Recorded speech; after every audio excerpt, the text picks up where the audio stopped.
right. It has been like a month or so since I've recorded one of these podcasts. I can't even remember what number we're on. I know it's 40 something. We're in the 40s. But today we have on a very special guest. Back when I was in high school, she was the accompanist that you would, fight tooth and nail to get. Jennifer Hermann is with us today. Hi, Jennifer. Hello. And she is here to talk with us about a very interesting part of careers in music from the administrative side. Normally, when we think of ensembles and performers and professionals, we just think of the people on stage. But it takes a lot more to put on a concert than just the people playing the music. And one of the things we like to do in this podcast is discuss careers in music. And luckily, Jennifer is one of those people who happens to also be a musician as well as a music administrator, which, as I understand it, might be something unique. What's your experience with that, Jennifer? Actually, it's not as unique as I originally thought, as I've met a lot of colleagues regionally. It does seem that most of them were musicians to begin with, or still are musicians, but started out as musicians and then ended up in admin. So yeah, it's really not as different as I originally thought it might be.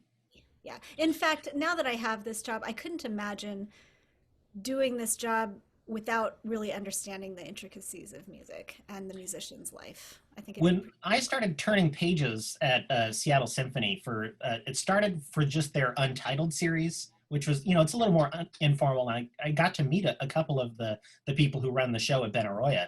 And I was shocked to learn that they're like all either professional pianists who happen to have a degree in business, or they were in music before and they had success tackling some facet of administration. And especially with that organization, I think it is attributed to their recent success in really creating concerts that people want to attend. I think we all, on stage and off, understand that, just your average Beethoven, Brahms, Mozart seasons aren't really going to engage a new audience. So what are some of the things, we're going to leave the pandemic discussion for later, but if that aside, what are some of the things when you started your work that changed kind of from the symphony dynamic or programming dynamic that maybe you and I grew up with? Well, I feel like I need to give a little bit of background of Please. where I came from and how I ended up here. Because I'm a little bit of an atypical executive director and that I'd never done anything like this before. Mhm. So my degrees are in piano performance, my bachelor's and master's, and I spent the first 11 years of my time outside of school teaching privately and performing. And starting in 2006 was when I started teaching at South Puget Sound Community College and stopped teaching privately.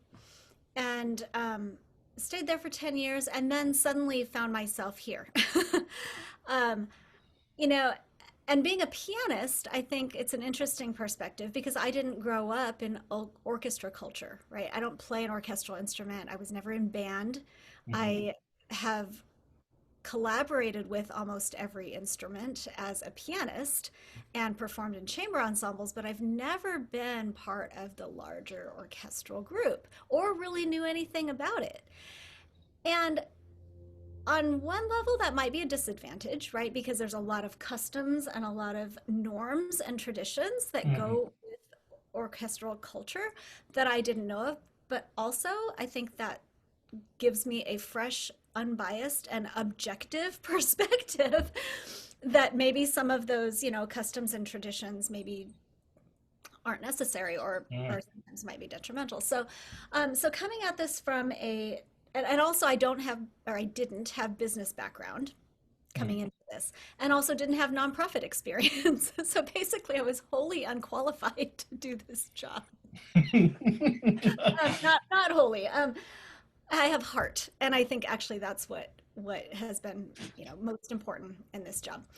So here I am, a pianist, no business background, no nonprofit experience, and we are a nonprofit symphony orchestra, which involves fundraising. I mean, you have to you have to sell what you do often to non-musicians because you have to sell to corporations and to funders Hmm. who maybe don't really care about music itself, but care about a better community.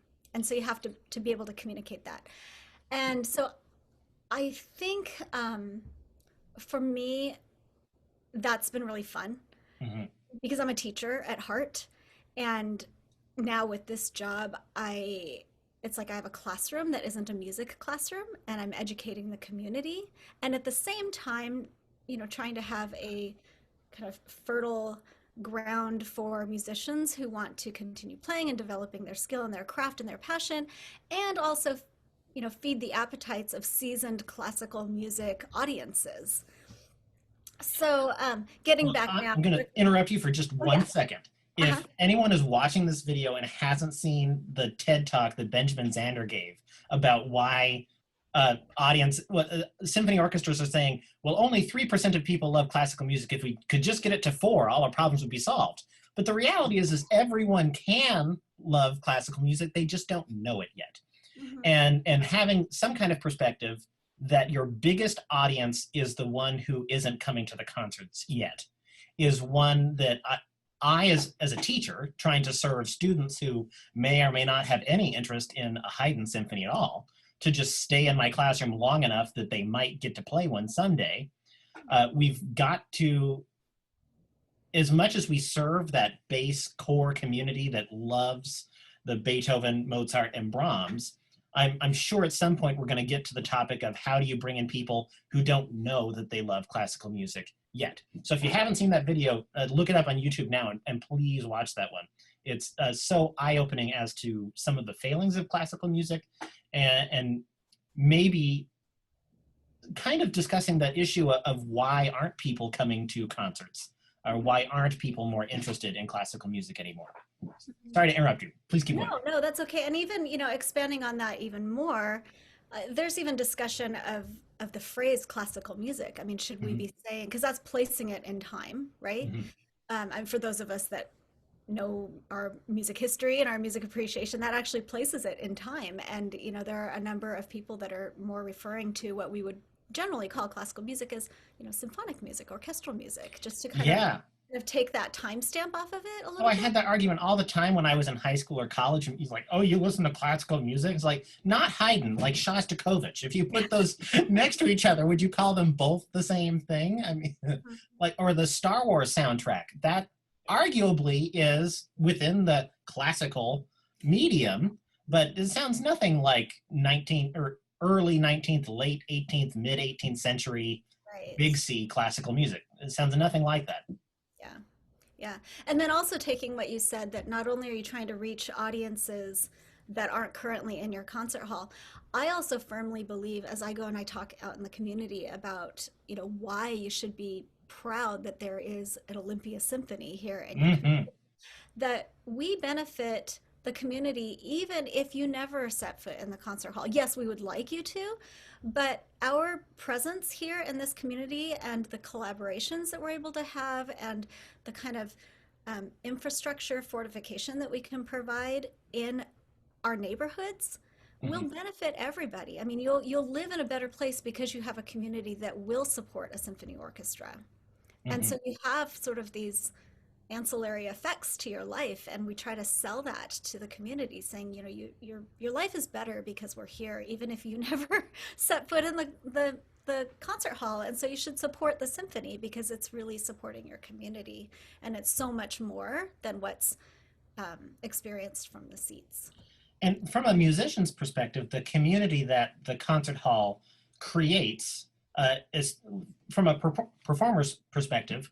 Earlier today, I was running a sectional for my chamber orchestra students, and two of the coaches are people that I've known since I was in junior high, Mhm. and see them intermittently now. But people that I went to junior high or high school with, I see passing by on Facebook, and many of them are no longer friends for whatever reason or just don't have contact with them.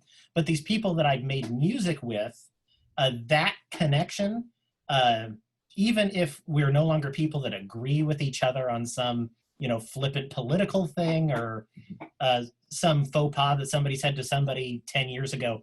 It doesn't matter if I'm in a situation where, hey, I need a viola coach for today, and this person that I've known forever is free and available and they're still a good musician. Mhm. I'm going to see these people as long as I am a musician and in a situation to ask for their musical assistance.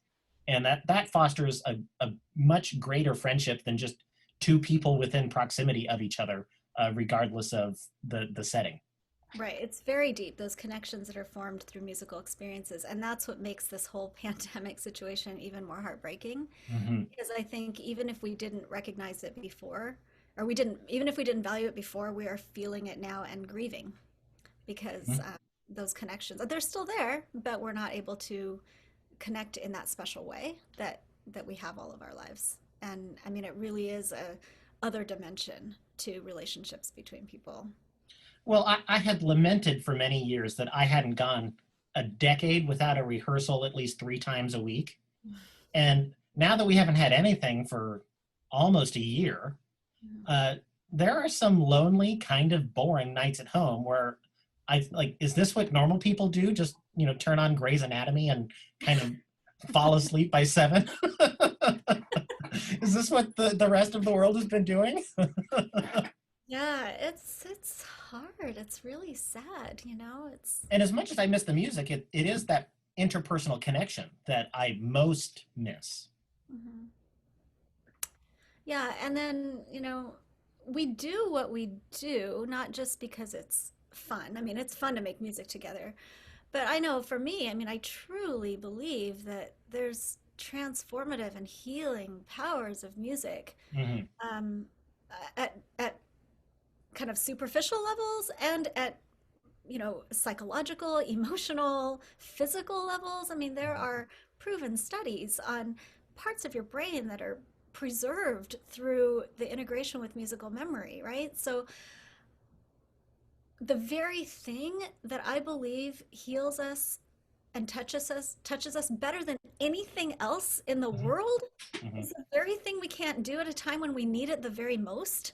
I know Hmm. we weren't going to get into pandemic talk, but I think that's what's so hard about this. It's like we're all as a society, we're all hurting and Oh we're yeah. uncertain and we're scared. Every single person, there's not a single person that has been touched by this, and I believe that music can help us through this, and Hmm. yet we can't do it. It's like we've got the musical vaccine. I mean, it may Hmm. not cure, but it will really pick us up in those places that are hurting so bad and we can't do it. And I think that's what's so hard, because what drives us as musicians Hmm.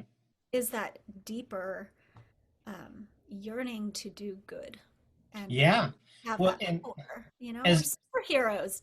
Dang it. as much as we enjoy making these small chamber performances that we are able to make right now and present them digitally, there is something even more profound about the space shared between audience and performer that Mhm, that we won't be able to recreate right now. mhm, And I have seen a couple of really, admirable performances that have come out. My violin teacher from high school and college, Sven Ronning, recently recorded the Four Seasons with Symphony Tacoma, and that was a really profound video to watch and to see real humans actually making music again. mhm. Um, and at least from the perspective of uncovering new or old repertoire that we don't normally do in a season. I mean, the Four Seasons happens all the time, but you can do it just as well with 5 people plus soloist, and it's the same piece of music. Uh, and in that way, we are sort of at the cutting edge of invention because of this situation. So maybe you'll talk for just a minute about what are some of the things that you guys are doing in this situation.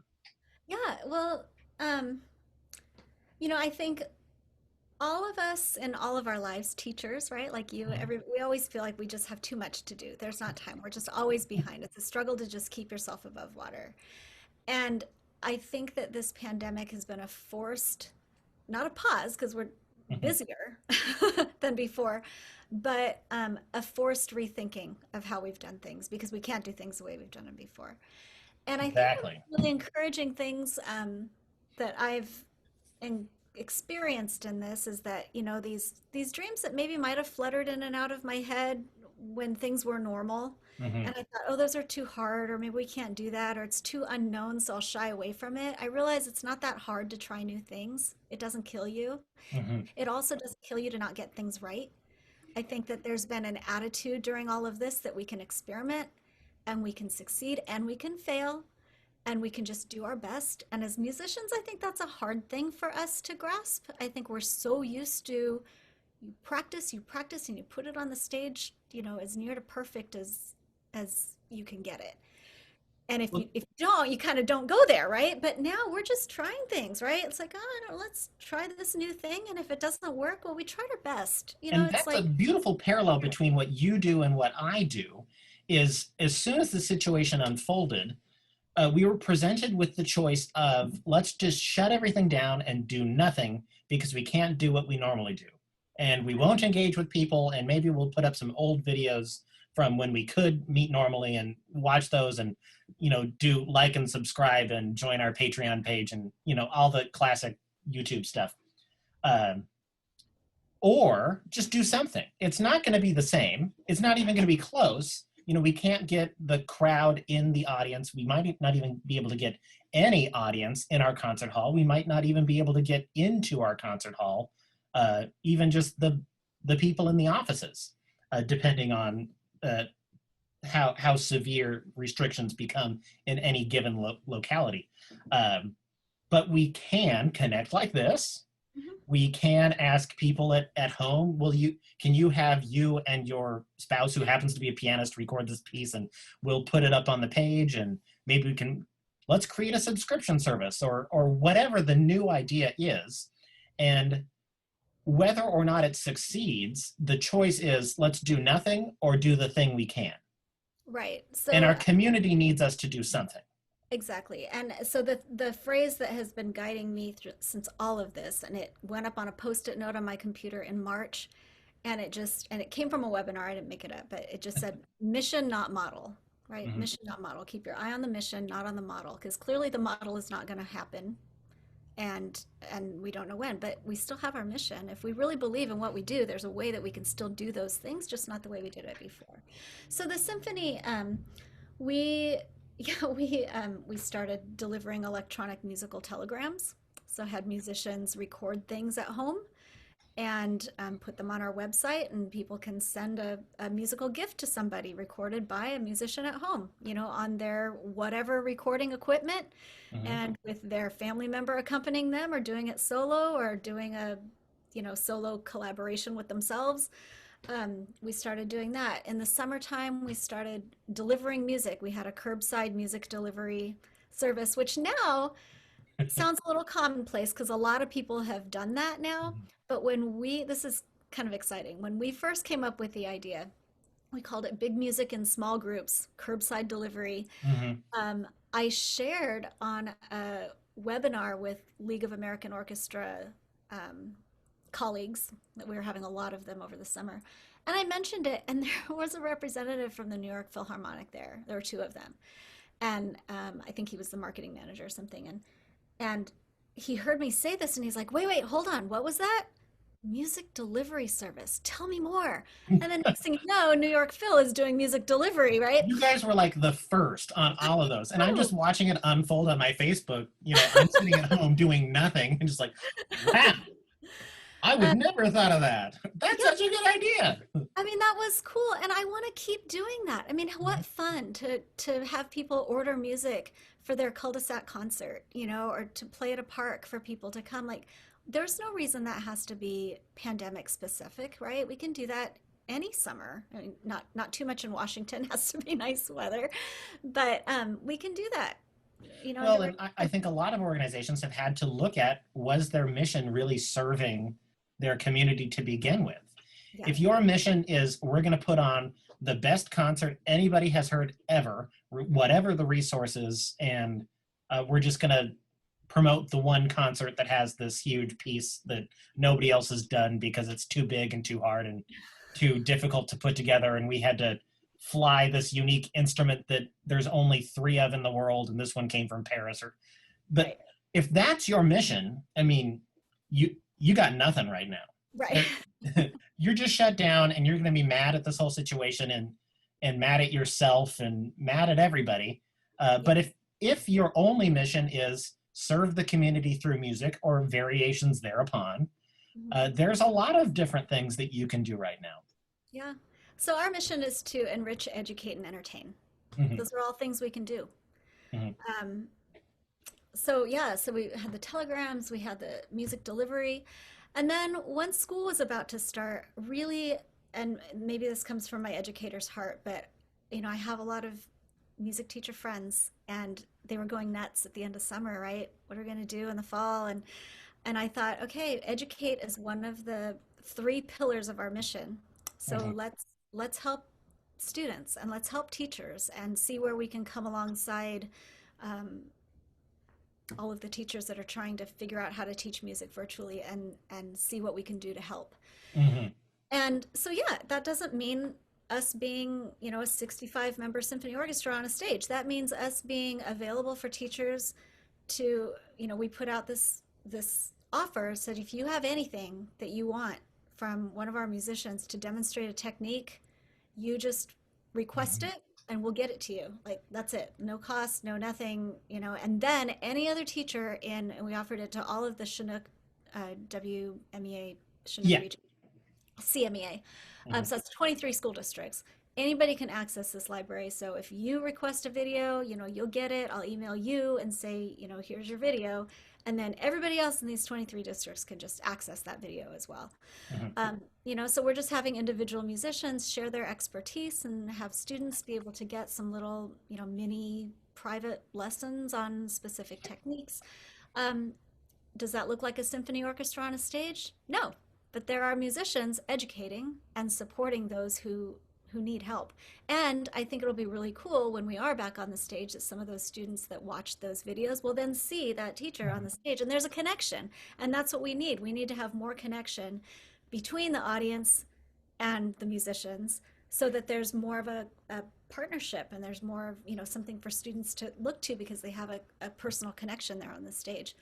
So we're doing things like that. We're doing a composition workshop, a virtual composition workshop in partnership with Emerald City Music. We've been working with 50 Tumwater School District fourth and fifth graders, and they're working with a composer in New York, and uh, they wrote this theme and variations based on a tune, and the symphony musicians, we were going to be performing it on the Benaroya Hall stage to record just chamber orchestra, but after the recent restrictions we had to cancel that because they shut down Benaroya through the middle of December, so it'll now be a virtual recording. But finding ways that we can inspire students, finding ways that we can help teachers, and then finding ways to keep this one's really important to me as also serving my musicians and keeping them playing. Um, there's kind of going back to what I was talking about earlier, that we're not able to do the very thing that has been such a huge part of our lives, right? Since we were all Hmm. pretty little, and that we have a deep belief that it's essential Hmm. for healthy lives, and we can't do it. And it's very damaging to the psyche and very depressing. Hmm. And so it's important to me to take care of my musicians and give them things to do and help them to feel and know that they are vital Hmm. and that they're still making a difference, because it's it's scary, the things that can happen Hmm.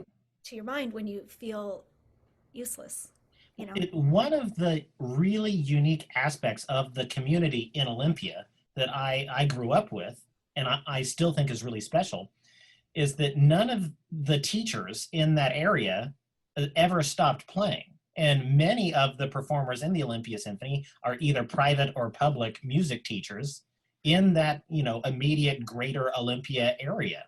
Mhm. So many teachers, when I was much younger, before I had moved to Olympia, or people that I interact with, through online groups, will say things like, "Oh, well, back when I played." You mean you're teaching music and you don't play anymore? And Yeah. whatever the the myriad of benefits of continuing to play are, there is something really integral about continuing to play while you're trying to teach. Because if you've just got the conceptual knowledge of, you know, how to finger this particular Chopin etude, but you're not out there performing it yourself, you lack that perspective of a student who's experiencing the problem for the first time. Right. And someone who's still performing understands what it's like to be frustrated with a conductor, or your stand partner doesn't turn the page soon enough, Right. or I just want to get off stage as soon as possible so I can get to my car and leave, or whatever that unique aspect of being a performer is that you just don't get when you're the teacher putting grades in and that's all you do. Well, and And don't you think your students see that too? When students know that their teachers are also performing and are mhm, under the baton of a conductor, I mhm, think that there's another level of connection that that student then has with mhm. their school orchestra director, and they know that, okay, well, they're going through it and they're going through it now. You know, I think that's important Well, to and see. regardless of a school or a district's ability to pay, I think it's really important that symphony orchestras, and Olympia Symphony has always done this, uh, put their conductors and their musicians into the schools, at least for visibility. Because if students don't see that when I'm done here at high school, and maybe I go to college, that if not the big symphony in town, one of these community orchestras is the next step when I'm done with high school. That I don't stop just because high school's over. That's the only way that kids will know that, okay, so you're done with high school, this is where you play now. And maybe not the big orchestra in town, but there's, in this state at least, you can't throw a rock and not hit a community orchestra. Right. Yeah, there's a lot. And then also, kind of wrapping back to what you were saying at the beginning, I think really interesting to let students know that there are other careers in music that are not Yes. center stage as either soloists or members of orchestras, that there are careers in music that are essential, that are a little bit more behind the scenes, but without them, things wouldn't happen on the stage. So, yeah, I appreciate what you're doing by kind of illuminating that part of music making. Well, and the more serious I got into the performance side of things, the less fun it becomes. That's not necessarily a bad thing, but as soon as it's a job to go home and learn measure 58, it takes the soul out of it. And it's just a fact. And like any other job, you do your work at home and in rehearsal and then in the performance. Uh, and it's really interesting the way that once you reach that point, an audience can be having a really spiritual experience with the music you're playing. And you, as the performer, can get to a point where you're just thinking about, where are me and the trombone's going to go when the concert's over. Mhm. And for me, being a teacher was a way to keep the joy of music alive for myself. I think the people who go the performance route and stay there must have found a way to love practicing on a spiritual level, because that's the only way that you can do it and still love it. Yeah, I well, I don't think mind there'll be a practicing. shift. I'm pretty good at it now, Uh-huh. but it's not where my heart is. I think there will be a shift after this pandemic is over. I Mhm, think that if anybody was getting into that, slipping into that type of mode of thinking, mhm, uh, they won't be there anymore. I think it'll be a different culture when we go back. It'll be beautiful. mhm. And we did take it for granted a lot of those concerts. Oh yeah. Oh, I have to drive from Port Angeles to Seattle to go into Benaria Hall again. Oh my God. And what would you pay now to do that, right? Anything except for my hands. Yeah, yeah. Well, you had kind of asked, what the symphony has done and how it's changed maybe since I've been here. And we're actually at a really interesting time of transition because Hugh Edwards retired at Mhm, the end of last year, or well, was supposed to be the end of last year, but ended up being abruptly in the middle, just like everybody else's. mhm, Everything stopped in March. And he had been here for 17 years, really developed the audience, really developed the orchestra, and and really elevated the symphony to a place that people didn't expect it to go. And then now he's left, and we have been on a music director search. It'll be the longest music director search in history because because it's still going. Um, this year was supposed to be the audition year. We went Yeah. forward with the search, and gosh, we had 185 people apply from around the world, Hmm. and through a really interesting and uh, I mean, just really impressive. What am I trying to say?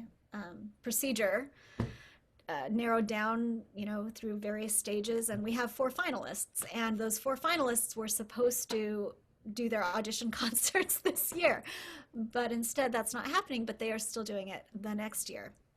Hmm. In a way, I'm a little bit grateful because it gives me more time to spend with these four finalists and get to know them Hmm. better, get to Hmm. promote them to the community as people, get to talk about their vision more. And then when they finally take the stage next year, Hmm. it'll almost be like it'll be like we've been online dating for a really long time. And like finally Yes. we get to meet these people instead of just putting a stranger on stage. Hmm. I feel like the community can really draw closer to these four individuals. And It seems like this is really going to be a good thing for you all, having the more time, having been on the performer side of a number of these transitions. Sometimes it feels like a shotgun wedding, and you don't even know who this person is, and now you're living together. yeah, And turns out they like clip their toenails directly into the kitchen sink, and you just can't stand that.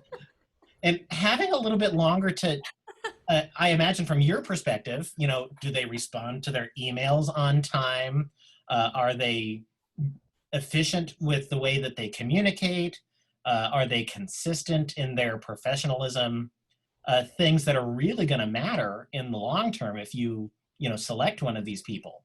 And if it was just, they show up to their 6 or 8 rehearsals and conduct the show, you're maybe not going to see some of those things that are, more like the, living with your spouse for the first time kind of yeah, situation before you have to really commit to any of them.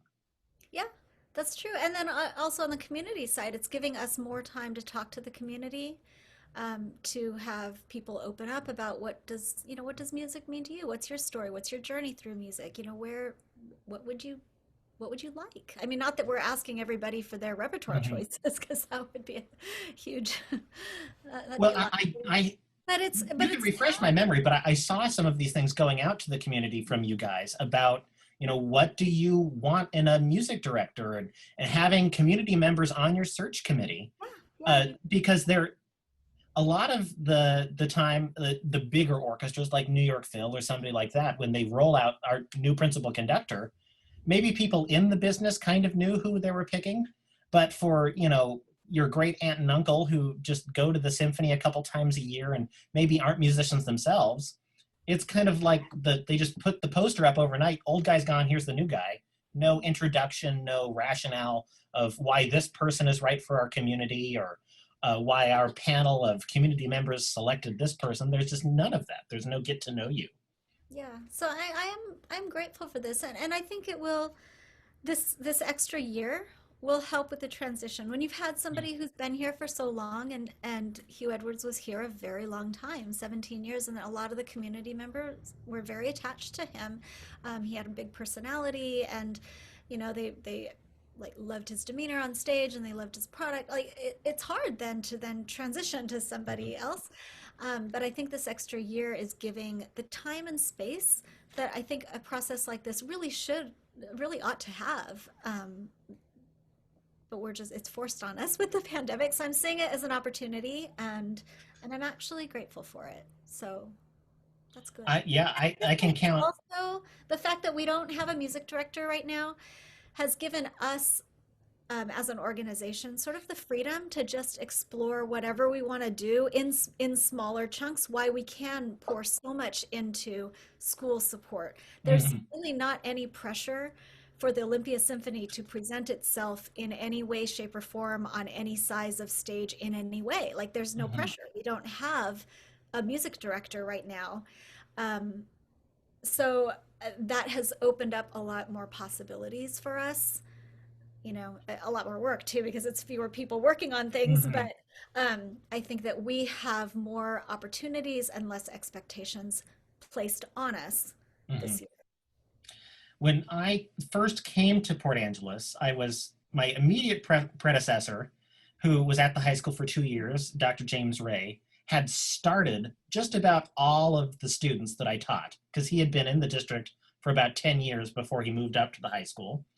And Ron Jones, before him, had my job for something like 41 years. Oh, wow. So I had some very, very big shoes to fill. And I made a point on one of the first days of school to remind everyone that this orchestra is not me. It wasn't Mr. Jones. It wasn't Dr. Ray. It's you. Mhm. You are the orchestra, the people performing. I pick out the music and maybe I help you play it better, but the conductor isn't who makes the orchestra. Mhm. And having survived a couple of conductor searches, it's really unique to see how these organizations function when there isn't sort of the de facto person, the buck stops with the conductor at the end of the line, and to see how the collective guides themselves. Because I think you're seeing a more there's more fidelity in the choices that an orchestra makes when you're in this transition period, because you're sort of hearing the collective voice of the community and the orchestra and the board of directors, and you're really hearing what is our purpose and what are we trying to achieve here, above just the putting on the concert. Yeah. And with my experience with Hugh, I mean that would have been similar as well. He wouldn't have wanted to make a decision that everybody else was unhappy with, and a good conductor will do that. Yeah.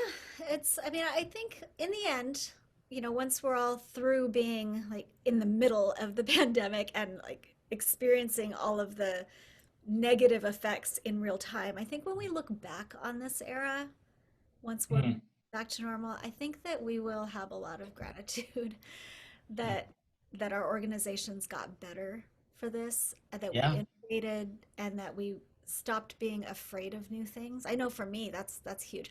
The reason I started to tell that story about sort of my inexperience coming into this job is that I was very afraid of doing things wrong, and so I just started Mm. doing things normally. Like I'll just follow the model that came before me because until I went, so I did get some training in nonprofit. I went and took the nonprofit management um, course at courses, not just a course, but a whole course of study at University of Washington, Tacoma. So I did learn what to do for nonprofits.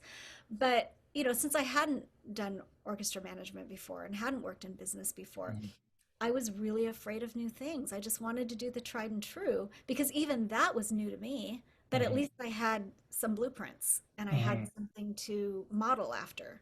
I Mhm. didn't feel prepared or qualified in any way to try anything new or think outside the box. I was just trying to learn not only what was in the box, but where the box was. Like I didn't even know what the box was when I started. So I think this experience has shown me, and I think in the way that I am, that I'm often a perfectionist and want to get things right before I put it out there. It sounds like something a pianist would say. But it's I think just having a little looser approach to this art and saying we just got to try things, and I'm excited to take that into the future, and find and not be afraid of trying new things, not being afraid to ask questions, not being afraid to talk to the community, Mhm. not being afraid to get input, um, not being afraid to change course when you realize something's not going okay, to just admit that all right, that's not it's not happening, let's try something else, and just not being afraid. We shouldn't operate that way.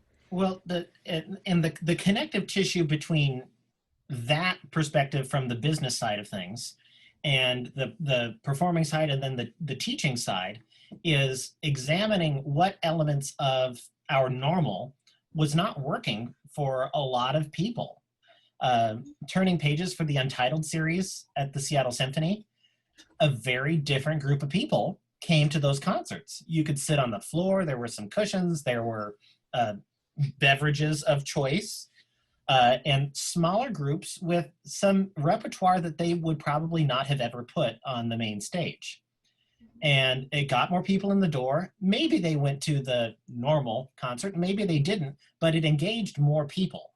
Mhm. And from the education side, a number of us for a long time have noticed that, sitting in the round and violins here and violas there and cellos there, and I sit up on the podium and I tell you how to play, that doesn't work for every kind of kid.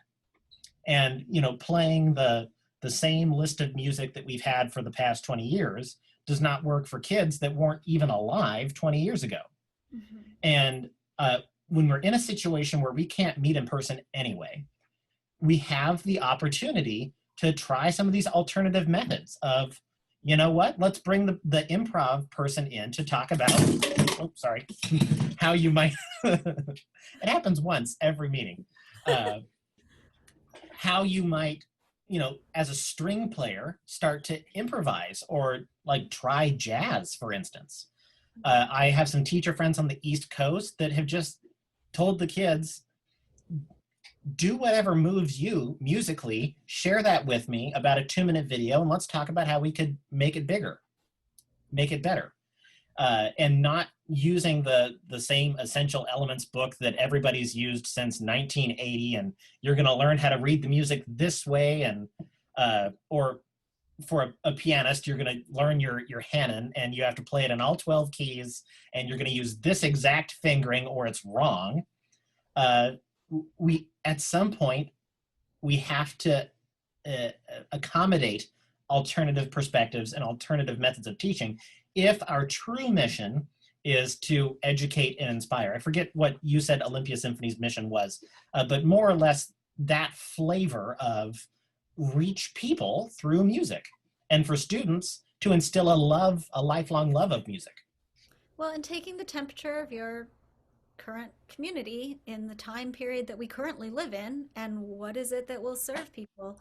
Yeah, and our mission: enrich, educate, and entertain. Thank you. It's not, force people to like things the way that they've been. I mean, that's kind of torturous. I read an article the other day. I can't cite it, and I'm sorry, but it was rethinking intermissions. And intermissions have become a tradition. When you get up, you go to the bathroom, you get a drink, you get your concessions, and you socialize, right? Mhm. And for some musicians, they do need the break. I want to Oh yeah. acknowledge that. Brass and wind players, like, they need the break.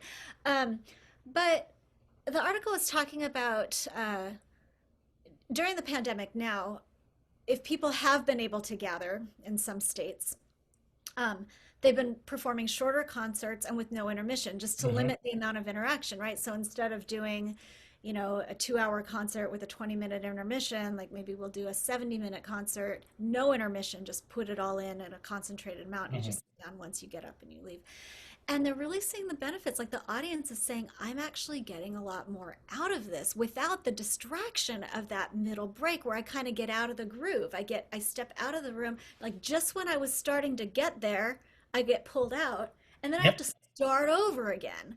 And there's something to, I don't want to use the word endurance because that makes it sound like it's laborious, but there's something to developing that attention endurance, and you reach a different level. It's like reaching, REM sleep. I mean, there's like different stages of sleep, like different Yeah. stages of engagement that are not broken up with this intermission. But yet we've never thought about doing that before, because you got to have an intermission. You have to have a 2-hour concert with a 20-minute intermission. It's what you do.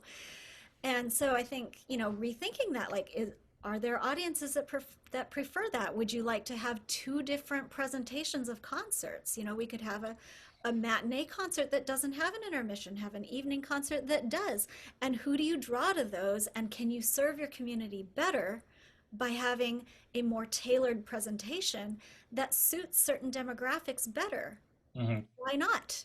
Right? Well, and the concept of a pre-concert lecture, if you go to that pre-concert lecture and you're not a musician, you're going to hear a totally different piece of music from the people who, couldn't show up an hour early. Hmm. And while you can't introduce something that's already happened, why can't that intermission time still be a break for the brass and wind players, or the majority of the performers, but the show doesn't have to stop for the audience. That's true. And especially if we're trying to reach people who don't have a profound background in music or performance, Mhm. it's like when I invite my family to a concert, I try and give them a background on, what this piece is and why it was written and who wrote it and why it's a particularly special piece of music. And having someone come out in the middle of the show and saying, how did you like that one? Coming up next is this. And uh, if it's a children's concert, maybe you put on some kind of skit or something that enriches the listening experience beyond just stand and deliver for the performer. Mhm. Yeah, I think just being a lot more intentional with our interactions with people and not just doing things because it's how we've always done them. I think that's going to come out of this. And I'm excited for that, you know? Yeah. How many years have symphony orchestras been saying this isn't working anymore? We can't just keep going on like this. The attendance is going down, and we tried this crazy expensive thing, and it worked a little bit, but it's just going from 3% listenership to 4%, as opposed to everybody can love classical music. Let's reach everybody and see who we can get through the door. Or maybe let's not even worry about who we get through the door. Let's just reach the community where they are. Mhm. I think that's going to be a beautiful change that comes out of this time. Yeah, I think definitely everything will have a digital component now, Mm-hmm. and I think that I have a couple of concerns and they're conflicting with that, Mm-hmm. a couple of thoughts. One, I think the accessibility of being able to then reach, people who maybe have mobility issues or something and be able to have digital streaming always be a part of the concert experience.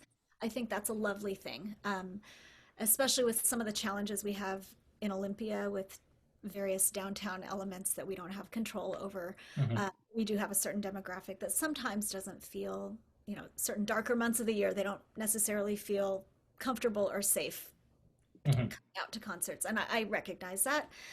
So having digital access, I think, is something that will be a lovely thing.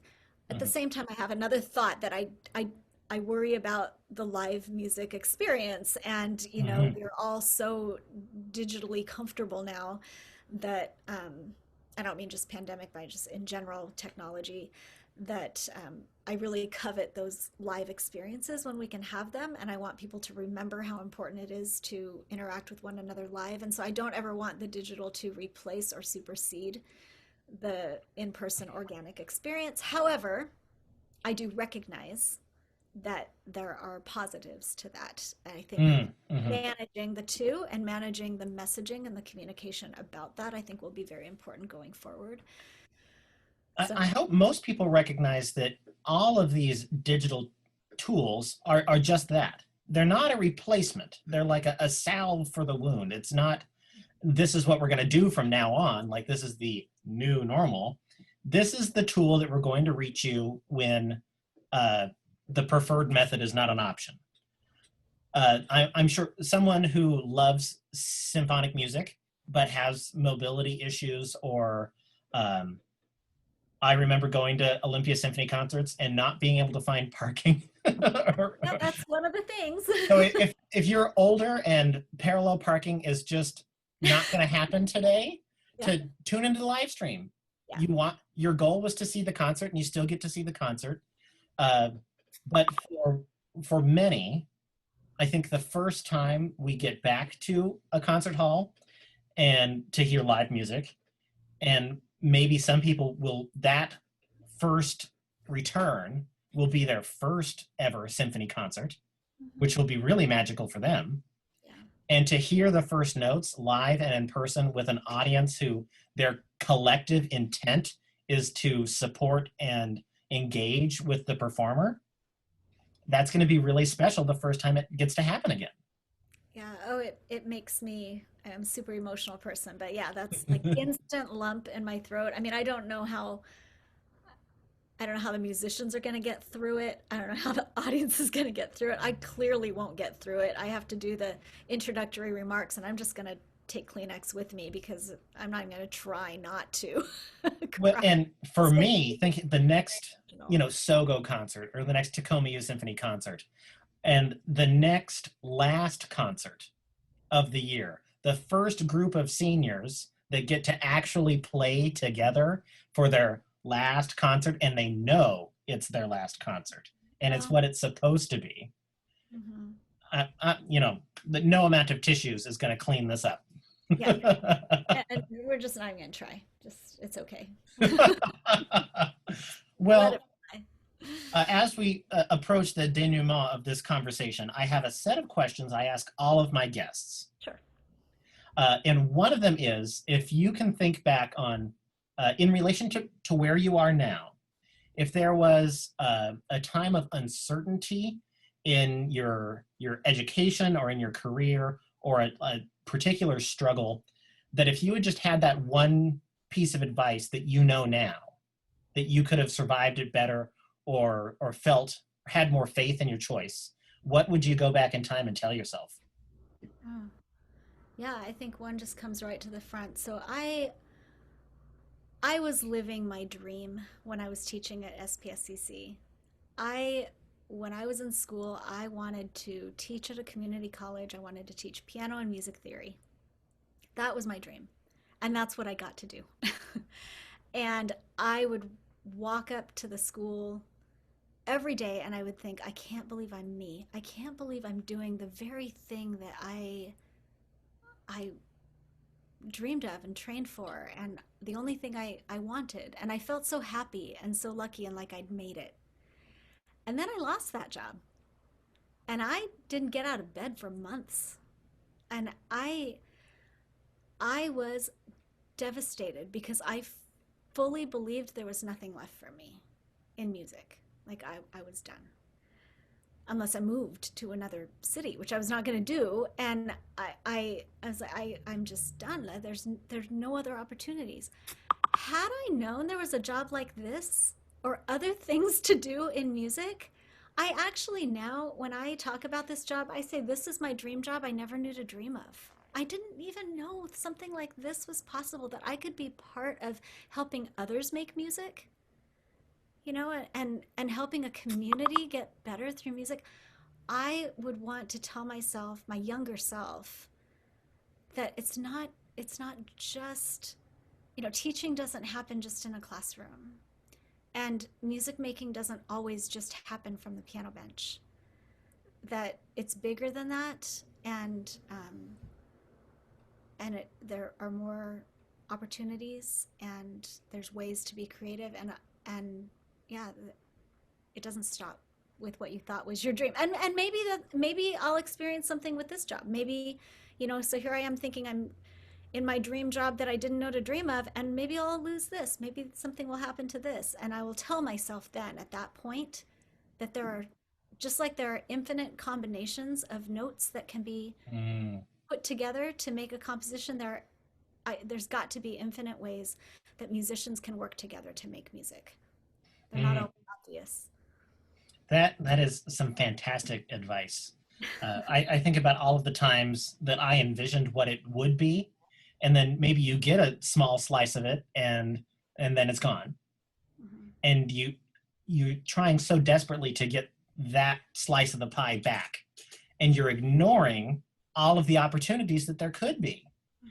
If you convince yourself that there's only one way to be happy, there's just a whole sea of excitement and satisfaction that you have shut the door on. I had told myself religiously I would never be a teacher. I come from a whole family of teachers. Everybody told me I was going to be a teacher. Said, I'm not doing that. No. And so I was one of a rare breed that did running start and IB at Capitol. And I think that was the least I've slept for 2 years in my entire life. And I was, through the abilities, the freedom I had as a running start student, I could go to a couple of the elementary schools with Joe Divig and help out with the elementary orchestra. Mhm. And we had some time together between the schools and chit-chatting about this, that, and the other thing. And he was saying, well, what do you think you're going to do when you get to college? Well, I'm, I'll still take music classes. I'm thinking about industrial design. That's something that really interests me. And he said, no, you're going to be an orchestra teacher. It's like, we've talked about this. I'm not going to be a teacher. No. Maybe I had applied to Rice for composition scholarship, and I thought maybe composing would get me into conducting somehow, because that was one of my, something that I still desire to do. And he said, no, you're going to be an orchestra teacher. And I didn't believe him for the longest time. And there I am, my junior year in college. And it's like, oh, this is happening. And you get far enough in and you consider this is the only thing I could have done. Anything else would not have brought me the pleasure. I was a good enough performer, and I've done that plenty. And it just didn't spark joy the way that, conducting or teaching does. And from my perspective, conducting and teaching are inseparable. I think working with conductors who don't see themselves as teachers can be a very frustrating experience. And working with a teacher who thinks they're a conductor is also a very frustrating experience. But it allows me to continue to love music. And whether that was going to be teaching or, playing in the doctor's orchestra or just playing in the local community orchestra, it was going to be something.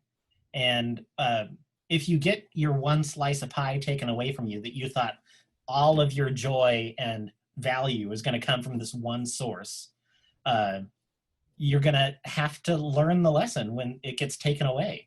And at some point it will, whether it's you're old and you need to retire, or some tragic thing happens, or just the tides change and your position has become eliminated due to these mitigating circumstances. And you've got to be ready to see joy elsewhere. Well, and I think it comes back to that sticky note I told you about of the mission, not model. And we have to apply that to our lives as well. So when I told myself I really wanted to teach music at a community college, what I should have told myself is, I want to make a difference in people's lives through music, because that would have been my mission. My model was I want to teach at a community college and teach music and theory. And that was the doing. So we shouldn't really focus on, what it is we're doing, but the why we're doing it. And I think that's kind of been the theme of our whole conversation here, right? Because that's how we're getting through this pandemic. Because we're not doing what we thought we were doing, but we're still putting into motion the why.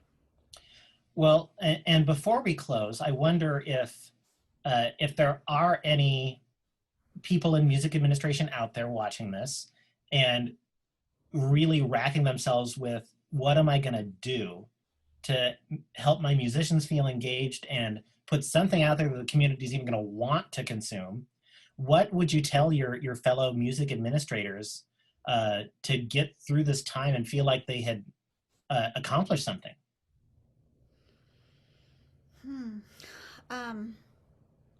Well, one thing that I know I need to do more of, I need to talk with my musicians more, and get their feedback more. So I would encourage people to do that, as I'm encouraging myself to do that. I think that I communicate in what I think is, as much time as I have, and I want to, make sure I'm communicating with them, but I know that I could do more.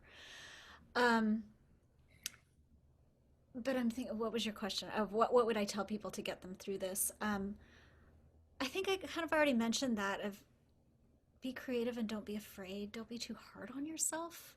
Don't feel like it needs to be planned out perfectly on paper before you take a step. I think we need to just practice that art of grace and patience with ourselves as well as with others, and do our best, do our best work and be dedicated, but don't be paralyzed by perfectionism, which I think all of us in the music field have that bent to us.